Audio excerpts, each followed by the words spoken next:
Aloha, I'm here with Senior Grandmaster Rick Alemany, and he's going to share some of his memories of Bruce Lee. Senior Grandmaster? All right, I think my first contact with Bruce Lee, like everybody else, was at the Internationals. And I'm not sure exactly where they were, 64, 65, it was somewhere in there. And what I saw, and what he demonstrated was the power that he had from such a short distance. You know, first of all, he set somebody in front of a chair, put a book in front of his chest, and then nailed him and knocked him into the chair and off the chair.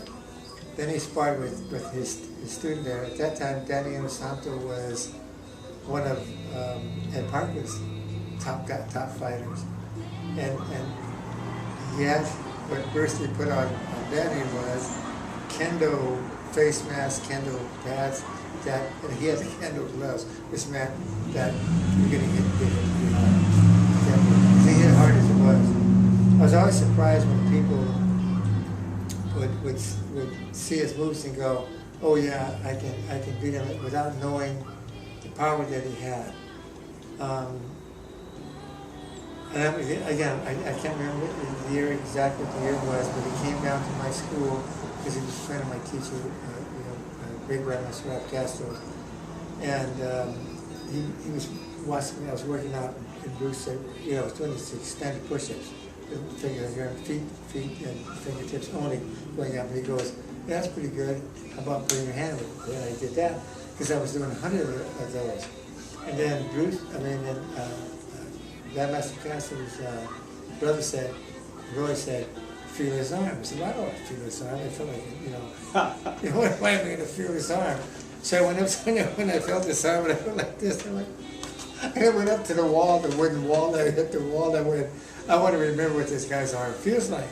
Because Castro used to say, hey, how about working out with my guys? And they say, no, because I'm going to hurt him. And then I said, and now I understand, because he would be blocking you with these baseball bats called arms.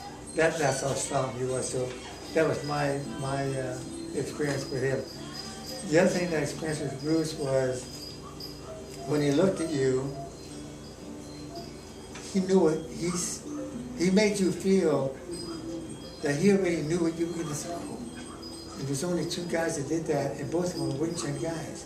He was the one guy, and there was another guy that came from Hong Kong that opened a restaurant underneath my school on 10th and Clement, and we got to be friends. And he said, "Hey, throw this." And I looked at him and I said, "Forget it. You already know what I'm going to do, right?"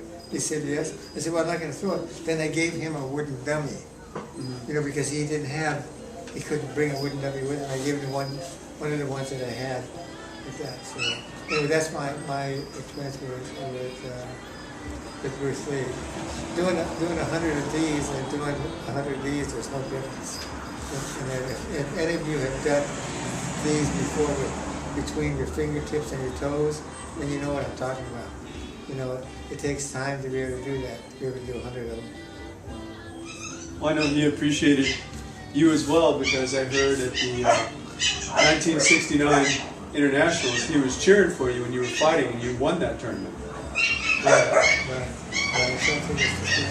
For years, kind of like eluded at this point, because there's so many years of fighting. It's hard to remember exactly, what year and who you fought. I always remember who, the name people that I fought. And eventually what I'm going to do is I'm going to name all the name people that I fought.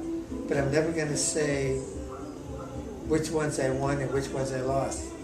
Because what's important here is that it was a great fight between, whether I lost or not, it was a great fight, but I fought these name guys. And these are name guys. Bill Wallace and Benny the Jet. There's more. I got more. I just got to collect them, and I got a list of them, and eventually I'm going to put that list out. But I'm not going to say who I beat and who I lost to, because it's not important. What's important is that we fought, and it was a good fight. Because when I came out of retirement, I wasn't really going after winning. I was going after fighting as the best I could at 42.